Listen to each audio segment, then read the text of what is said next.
Hello दोस्तों, मैं हूँ सी दिव्या अग्रवाल और आप देख रहे हो टैक्स विदाउट टीयर्स। उम्मीद करती हूँ कि आपको मेरे चैनल का कंटेंट अच्छा लगता है। अच्छा लगता है तो मेरे चैनल को फॉलो करना, सब्सक्राइब करना ना भूलिएगा।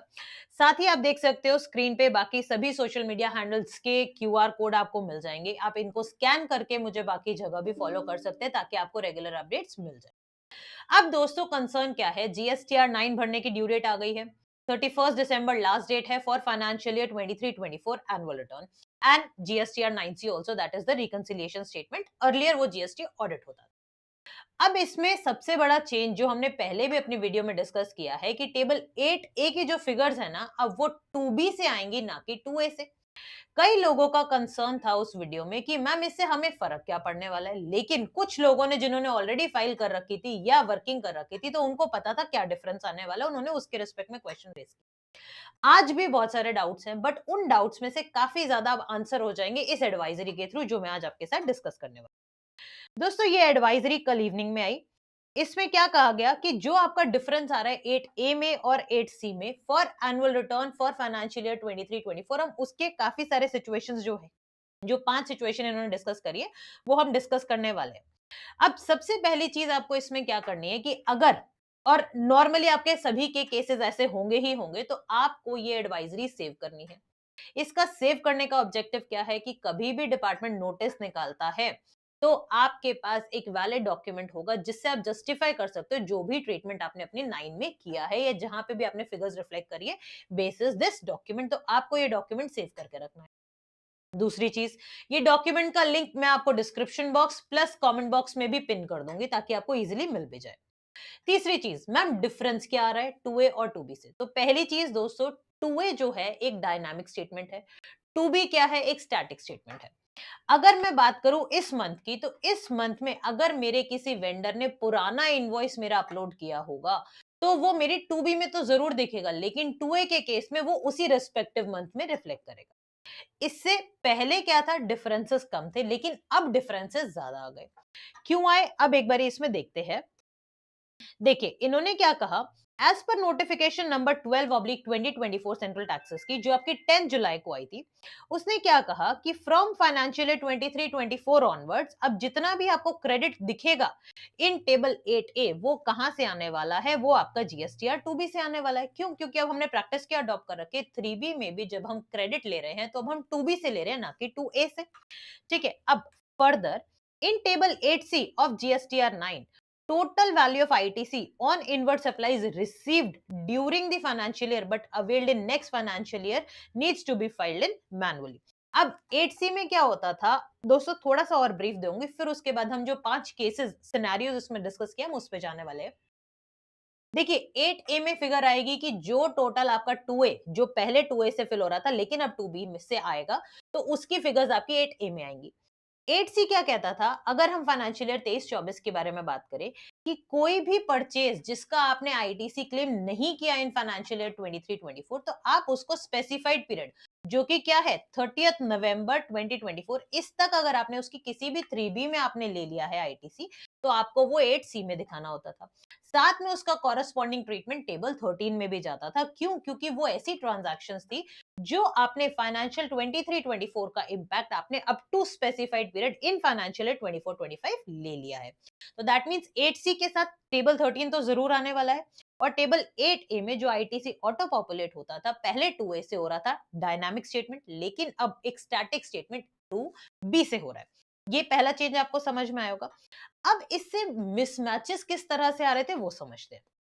देखिए, it is pertinent to mention that for financial year 23-24, अब मैं इससे एक साल पहले, अभी हमें 23-24 की जीएसटीआर 9 भरनी है, अब हम 22-23 में जा रहे हैं, थोड़ा सा स्पिल ओवर इफेक्ट्स आएंगे क्योंकि मल्टीपल फाइनेंशियल ईयर्स इन्वॉल्व हो गए हैं इसमें। अगर फाइनेंशियल ईयर 22-23 में अगर आप बात करते हो, टेबल 8A जो आ रहा था वो 2A से आ रहा था, लेकिन अब क्योंकि वो 2B से आ रहा है, तो अब देखिए, अब 23-24 में कंसर्न क्या आएंगे कि जो आपने 22-23 का आईटीसी 23-24 के स्पेसिफाइड टाइम पीरियड तक लिया था, तो पहले आपके 2A से आ रहा था, लेकिन अब वो 2B में करंट ईयर यानी 23-24 में रिफ्लेक्ट करेगा। यानी 22-23 का क्रेडिट भी आपके 2B के थ्रू वो टेबल 8A में जाएगा। दूसरी चीज, अब आपने अगर फाइनेंशियल ईयर 23-24 का ITC up to specified period यानी नवंबर 30 2024 तक क्लेम किया था इस फाइनेंशियल ईयर में, तो वो वाली चीज आपके टू बी में जाएगी। लेकिन वो टू बी जो है, अब क्योंकि वो 23-24 की आ रही है, तो उसमें वो आपके टेबल 8A में नहीं रिफ्लेक्ट करेगी। डिफरेंस आप समझ पा रहे हो?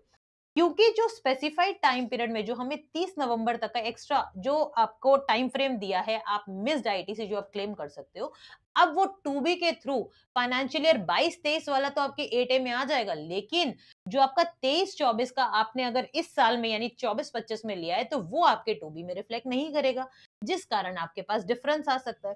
तो उस डिफरेंस के रिस्पेक्ट में कैसे आपको डीलिंग करनी है, क्या आपको ट्रीटमेंट करनी है, वो कुछ सिचुएशंस हमने यहाँ पे पोर्टल में आई है, एडवाइजरी में आई है, तो वो हम डिस्कस करने वाले हैं। अब पहली सिचुएशन क्या है? Invoice having date of financial year 23-24, यानी अगर मैं बात करूं 23-24 की, अब हमें जीएसटीआर 9 भरनी है, ठीक है? तो उसकी इनवॉइस थी, लेकिन सप्लायर ने उसको मार्च 24 के बाद डाला, यानी मे बी आप मान लो अप्रैल 2025 में डाला या मई 2025 में डाला, जिस कारण वो आपके 23-24 के जीएसटीआर 2B में तो रिफ्लेक्ट नहीं करेगा। तो ऐसे सिचुएशन में आपने क्रेडिट भी डेफिनेटली ले लिया होगा, लेकिन लिया कब होगा? 24-25 की जो भी 3B आपने भरी होगी अप टू 30th नवंबर 2024, ये चीज ध्यान रखिएगा, उसमें आपने क्लेम कर लिया होगा। तो ऐसे सिचुएशन में जीएसटीआर 9 में आप कहां डालोगे? पहले क्या था, 2A से ऑटो पॉपुलेट हो रहा था, तो हम टेबल 8C और टेबल 13 में डाल देते थे वो फिगर्स को। लेकिन अब क्या चीज है, tax payers shall report such ITC in 8C and 13 as well. This is in line with the instruction कि अभी भी अगर ऐसा है कि 23-24 का आईटीसी आपने अप टू स्पेसिफाइड पीरियड ले लिया है 24-25 में, और आपके वेंडर ने अकॉर्डिंगली अपनी जीएसटीआर 1 में दिखाया था, और वो आपके 2B में इस साल रिफ्लेक्ट किया है, तो कोई बात नहीं। आपको क्या करना है, आप अभी भी 8C में ले लो और टेबल नंबर 13 में ले लो। जो भी डिफरेंस आएगा दोस्तों, अगर आप 9C भी भर रहे हो, दैट मीन्स अगर आपकी टर्नओवर 5 CR से ज्यादा है, आपके पास एक एडवांटेज है, क्योंकि आप वहां पे रीजनिंग्स, आप अपने कमेंट्स दे सकते हो, तो आप वहां पे बता सकते हैं कि भाई ये आईटीसी मैंने up to specified period claim कर लिया था, ये मेरे टू बी ऑफ 23-24 में नहीं आ रहा था, लेकिन उसके बाद आ रहा था, और I have claim that ITC in this particular month, और इस वजह से ये डिफरेंस आ रहा है। तो पहले डिफरेंस का रीजन जस्टिफिकेशन हो गया। अदरवाइज अगर आप 9C नहीं भर रहे हो, केवल आपकी जीएसटीआर 9 है, तो आज भी आपको वही करना है कि 8C और टेबल नंबर 13 में आप उसका ट्रीटमेंट करेंगे। सेकंड सिचुएशन, इनवॉइस आपका 23-24 का था, आईटीसी आपने 23-24 में ही क्लेम कर लिया, लेकिन क्योंकि पेमेंट आपने 180 दिन में नहीं करी थी, ठीक है, तो आपने क्या किया, आपने उसको रिवर्स कर दिया और दोबारा से रिक्लेम किया 24-25 यानी इस साल में, लेकिन after making such payment to the supplier. अब आप ऐसे सिचुएशन में जीएसटीआर 9 में कहां रिफ्लेक्ट करोगे इसको? तो देखिए, this IT reclaimed ITC shall be reported in table 6H। अगर मैं आपको दिखाऊं टेबल 6H कैसा दिखता है, तो देखिए दोस्तों, एनुअल रिटर्न में आप टेबल 6H देख सकते हो। 6H में आपके पास ये देखिए, amount of ITC reclaimed under the provision of the act. तो अगर आपने रिक्लेम किया है ऐसा, तो आप टेबल 6H में उसको इजीली डालिए।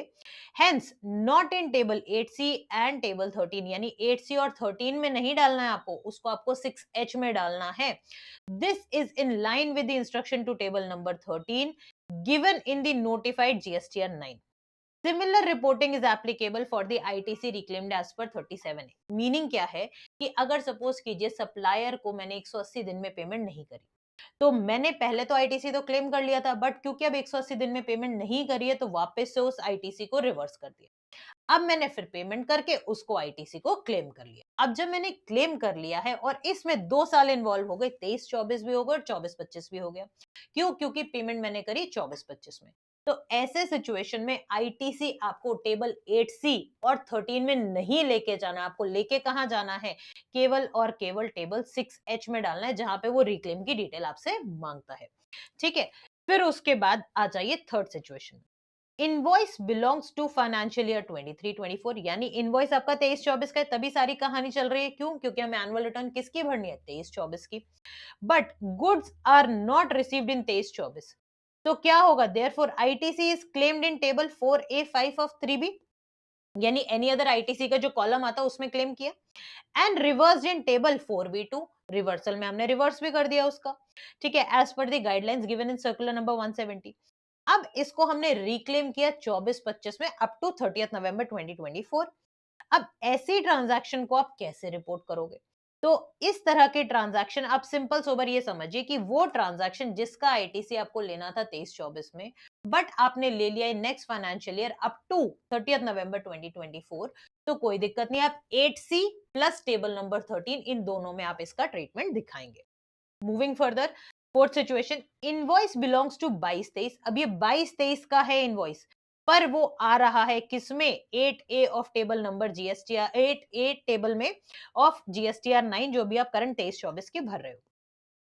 क्यों? क्योंकि सप्लायर ने मे बी जो था जीएसटीआर 1 भरी थी, जिसमें आपका जो इनवॉइस दिखाया था वो अप्रैल से लेके मे बी सितंबर अक्टूबर 2023 तक उसने भरी थी, उस दौरान में उसने आपका इनवॉइस दिखाया। अब इस तरह की ट्रांजैक्शन को आप कैसे दिखाओगे? This is the ITC of last year 23-24, ठीक है, and was auto populated in 8A। क्यों? क्योंकि अब फिगर्स कहां से आ रही है, 2B से आ रही है, 2A से तो नहीं आ रही है। अब this aforesaid value it need not be reported anywhere in table 8C और 13 और एल्स।